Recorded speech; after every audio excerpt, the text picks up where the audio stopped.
Hello મિત્રો, જય માતાજી. કેમ છો બધા મજામાં? તો આપણે આ કલમ પાડી દીધી છે. 7 વર્ષની કલમ પાડી દીધી છે. તો હજી પણ બેગ છે અંદર. 7 વર્ષની કલમમાં પણ આ કોથળી હળતી નથી. જોઈ શકો છો તમે કલમ કેવડી છે.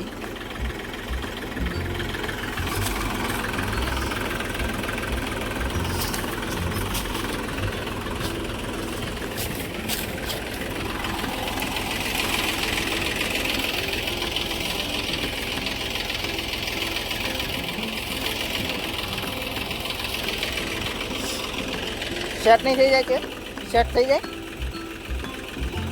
તે કાઢી લે. હાલો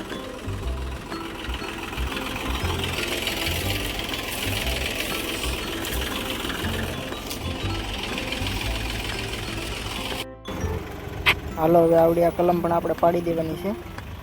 તો થોડી મોટી કલમ છે.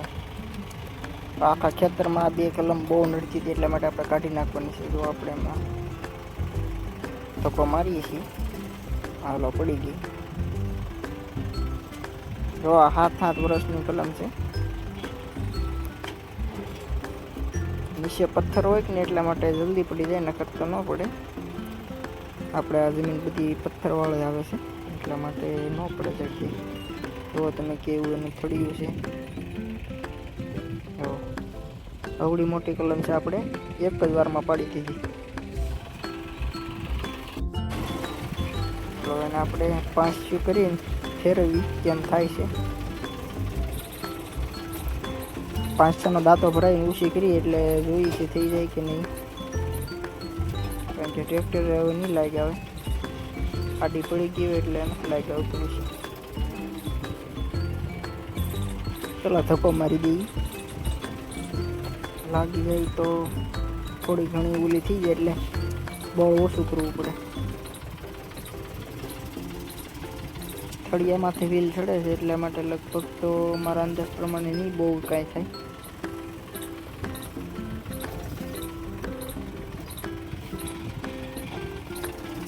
કલમ તો પડી ગઈ. હવે એને ઊભી કરી બારી કાઢી 5 મારી દઈએ એટલે આપણે બારી નીકળી જાય છે. વિડીયોની અંદર છેલ્લે સુધી બન્યા રહેજો. આ કલમ કેટલા ફૂટની છે હું તમને કહું હમણાં.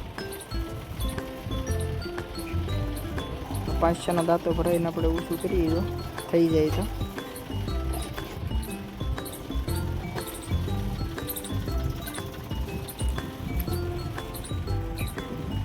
દાંતો ભરાઈ દીધો છે. હવે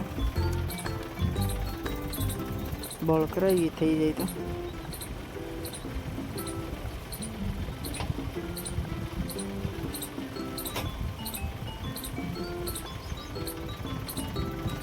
બરોબર હલતું નથી. આગળથી ટ્રેક્ટર ઊંચું થઈ જાય છે.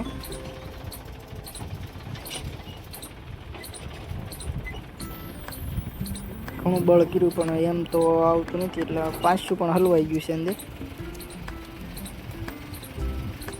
આપણે બારું કાઢીને ચેક કરીએ. પાછળ પણ નથી જતું, ફિટ થઈ ગયું છે.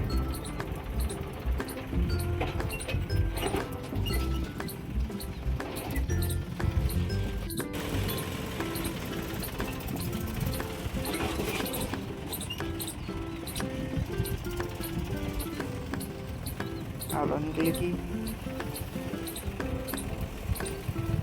બારી કાઢી લઈએ.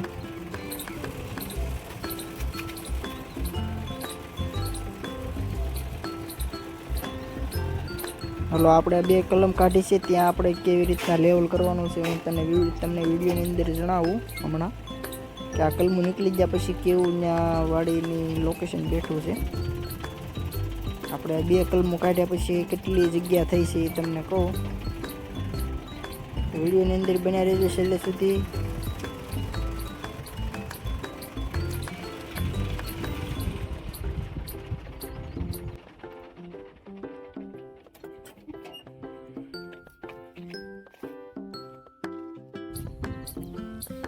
જો આવડી કલમ છે.